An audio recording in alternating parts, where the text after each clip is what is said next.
श्रीदुर्गादेवी अष्टोत्तरशतनामावली। ॐ सत्यै नमः। ॐ साध्यै नमः। ॐ भवप्रीतायै नमः।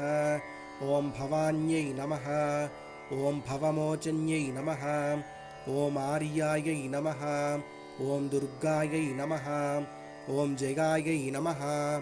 ॐ आद्यायै नमः। ॐ त्रिनेत्रायै नमः।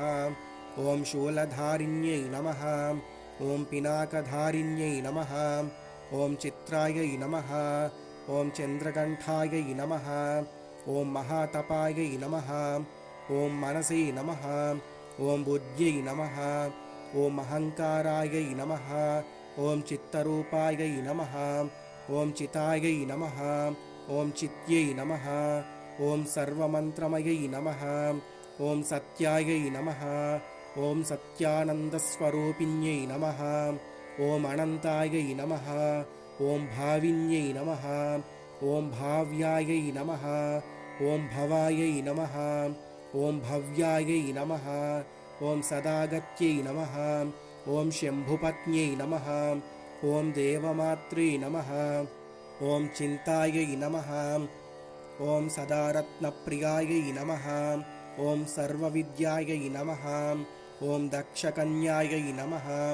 ॐ दक्षयज्ञविनाशिन्यै नमः। ॐ अपर्णायै नमः। ॐ पर्णायै नमः। ॐ पाटलायै नमः। ॐ पाटलावत्यै नमः। ॐ पट्टाम्बरपरिधानायै नमः।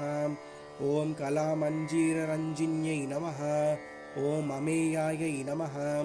ॐ विक्रमायै नमः। ॐ क्रूरायै नमः। ॐ सुन्दर्यै नमः। ॐ सुरसुन्दर्यै नमः। ॐ वनदुर्गायै नमः। ॐ मातङ्ग्यै नमः। ॐ मतङ्गमुनिपूजितायै नमः।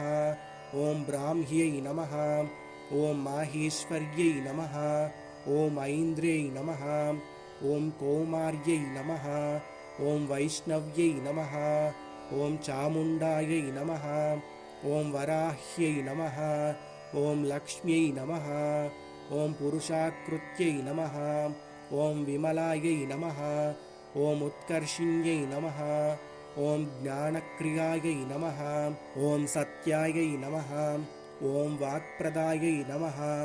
ॐ बहुलायै नमः। ॐ बहुलप्रेमायै नमः। ॐ सर्ववाहनवाहनायै नमः। ॐ निशुम्भशुम्भहनन्यै नमः। ॐ महिषासुरमर्धिन्यै नमः। ॐ मधुकैटभहन्त्रै नमः। ॐ चण्डमुण्डविनाशिन्यै नमः। ॐ सर्वासुरविनाशिन्यै नमः। ॐ सर्वदानवघातिन्यै नमः। ॐ सर्वशास्त्रमय्यै नमः। ॐ विद्यायै नमः। ॐ सर्वास्त्रधारिण्यै नमः। ॐ अनेकशस्त्रहस्तायै नमः।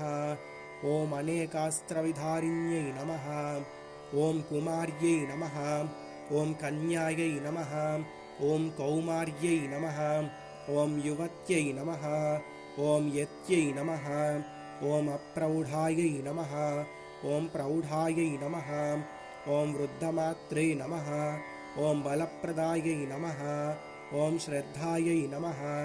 ॐ शान्त्यै नमः। ॐ धृत्यै नमः। ॐ कान्त्यै नमः। ॐ लक्ष्म्यै नमः। ॐ जात्यै नमः।